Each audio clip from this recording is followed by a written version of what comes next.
Hello guys, welcome back to part 2 of Vlogmas. It is only a few days left till Christmas and it is finally starting to feel a little bit more like that season. A lot of baking has been going on and recipe creation since being home, so that's been a really fun time. Excited to be back and into the swing of things. In this video we're going to be doing some gingerbread houses and other holiday things like that. Also in this video I wanted to talk a little bit about a couple nutrition tips. Yeah, that is about it. So let's go ahead and get into it.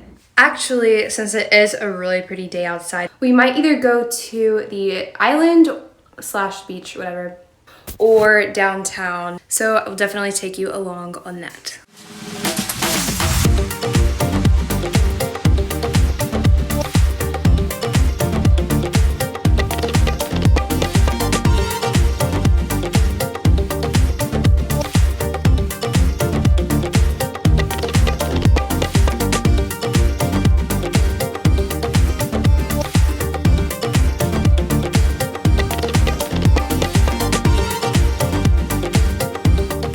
My coastal heart is so happy right now because I have not been to the coast in way too long. It's probably honestly around 70 degrees-ish.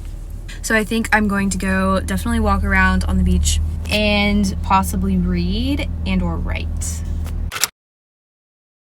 Get some beach vibes in.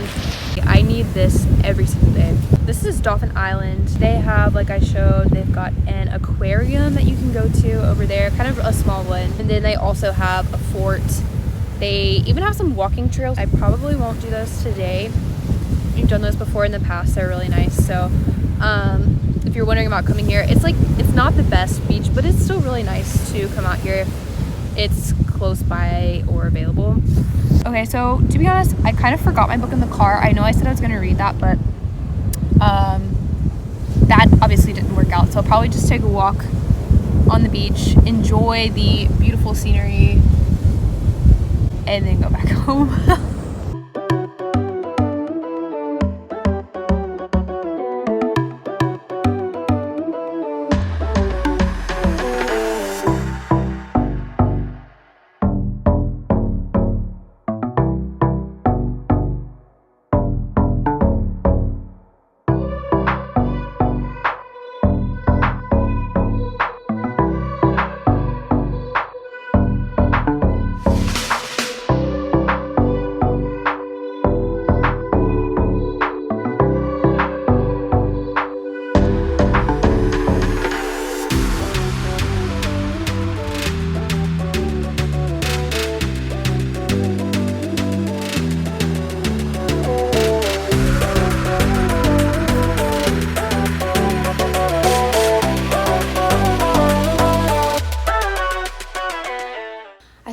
To make some gingerbread houses tomorrow. Well, actually my plan was to go ahead and put them together tonight so they'll be drying and then we can decorate them tomorrow.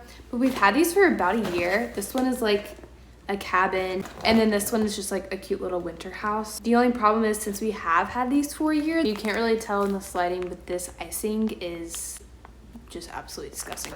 It is not usable. So I'm going to have to create a icing recipe that will be stiff enough that when it dries, the whole house doesn't just fall apart.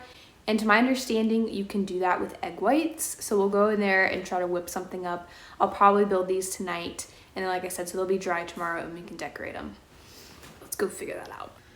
Need a bowl and 2 eggs. We'll do egg whites for that. I've got powdered sugar. I think it said, what did I say, 3 cups or something.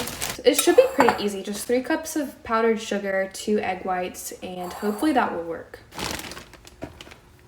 Alright, I don't know if this bowl is going to be big enough, so I might just do 1.5 for now with 1 egg maybe. I'm already making a really big mess. And then possibly do another batch. See how my egg cracking skills are. Mix that up. It seems like so much powdered sugar for just 1 egg white. However, usually it does not take much liquid, so it will probably get a lot better after a ton of mixing. So at this point, kind of abandoned the recipe, so I'm just gonna add sugar until it looks about right. Okay, actually this is a pleasant surprise. I think it's pretty much perfect. I will put this into a plastic bag so it can be piped on to the gingerbread house, but I'm gonna make another batch because that's not gonna be enough for both of those houses. It's only been a few minutes and they're already really stiff, pretty much dry, so that works really quickly. So take note of that recipe. It's just egg whites and powdered sugar. I will finish those up, build the houses, and see you tomorrow for decorating.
Trying to decide if I should cut my hair or not. I haven't got it cut by someone who knows what they're doing in probably, honestly, almost a year.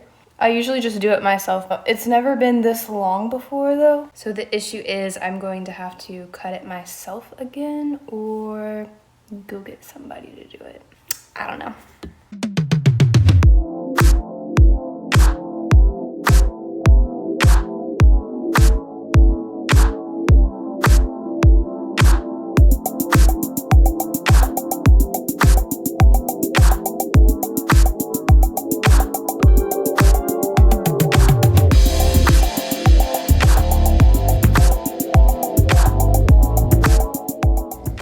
I can't tell what he's eating, but he's so pretty.